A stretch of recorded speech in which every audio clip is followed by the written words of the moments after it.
Good morning student. Hindi online classes में आज का लेसन है क्या निराश हुआ जाए। निराश मतलब होता है कि हमारा जो मन है वो निगेटिविटी से भर जाए, दुखी हो जाए और किसी चीज़ के लिए निगेटिव बात सोचने के लिए विवश हो जाए। तो इसके जो लेखक हैं वो हैं हजारी प्रसाद द्विवेदी। तो लेखक प्रश्न करता है कि समाज में जो आज वातावरण है क्या उससे हम निराश हो जाएं। मेरा मन कभी-कभी बैठ जाता है। समाचार पत्रों में ठगी, डकैती, चोरी, तस्करी और भ्रष्टाचार के समाचार भरे रहते हैं। आरोप-प्रत्यारोपों का कुछ ऐसा वातावरण बन गया है कि लगता है देश में कोई ईमानदार आदमी रह ही नहीं गया है। हर व्यक्ति संदेह की दृष्टि से देखा जा रहा है। जो जितने ही ऊँचे पद पर हैं, उसमें उतने ही अधिक दोष दिखाए जाते हैं। तो लेखक कहता है कि आज समाचार पत्र मतलब न्यूज़पेपर में जितने भी समाचार आते हैं उसमें मैक्सिमम जो होते हैं निगेटिव समाचार ज़्यादा रहते हैं। कहीं ठगी हो गई, फ्रॉड, ठगी मतलब होता है फ्रॉड, डकैती, चोरी, ये सारी चीज़ों से, भ्रष्टाचार मतलब करप्शन से रहता है। और आरोप प्रत्यारोप मतलब यदि किसी बड़ा जो किसी बड़े पोस्ट में है उस पे यदि कोई आरोप लगाए तो फिर वो दूसरे पे आरोप लगाएगा। इस तरह का वातावरण बन गया है।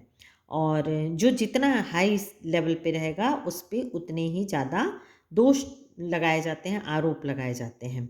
तो ऐसा लगता है कि अब दुनिया में, देश में कोई भी ईमानदार नहीं रह गया है। एक बहुत बड़े आदमी ने मुझसे एक बार कहा था कि इस समय सुखी वही है जो कुछ नहीं करता। जो कुछ भी करेगा उसमें लोग दोष खोजने लगेंगे।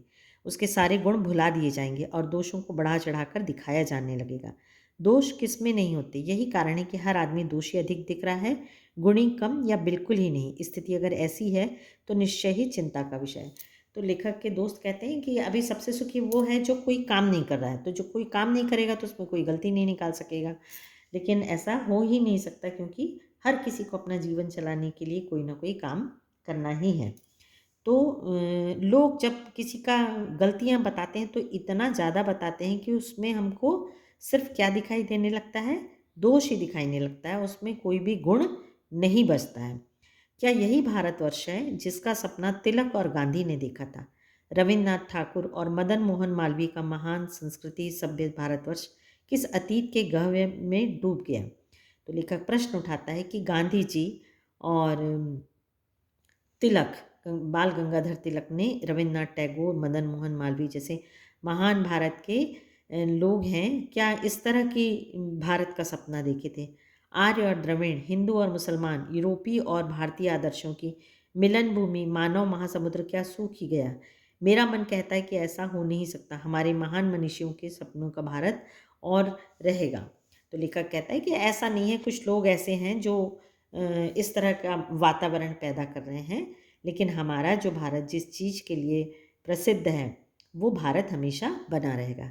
यह सही है कि इन दिनों कुछ ऐसा माहौल बना है कि ईमानदारी से मेहनत करके जीविका चलाने वाले निरीह और भोले भाले श्रमजीवी पिस रहे हैं और झूठ तथा फरेब का रोजगार करने वाले फल फूल रहे हैं। ईमानदारी को मूर्खता का पर्याय समझा जाने लगा है। सच्चाई केवल भीरू और बेबस लोगों के हिस्से में है। भीरू मतलब डरपोक। तो लेखक कहता है कि अभी समय ऐसा है कि जो ईमानदारी कर रहे हैं, से काम कर रहे हैं, जो बहुत कड़ी मेहनत कर रहे हैं, जो भोले-भाले श्रमजीवी मतलब मज़दूर लोग हैं, वो पिस रहे हैं।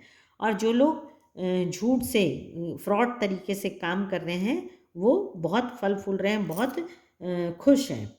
और जो सच्चाई से काम कर रहे हैं, जो सच्चाई लोग हैं, उनको लोग क्या समझ रहे हैं? डरपोक समझ रहे हैं। और ईमानदारी को क्या सोच रहे हैं? मूर्ख है जो ईमानदारी से काम कर रहे हैं। ऐसी स्थिति में जीवन के महान मूल्यों के बारे में लोगों की आस्था ही हिलने लगी है। तो ऐसा वातावरण देख के लोग ये सोचने लगे हैं कि क्या वाक़ई में ईमानदारी या मेहनत या सच्चाई, ये सारी चीज़ें गलत हैं।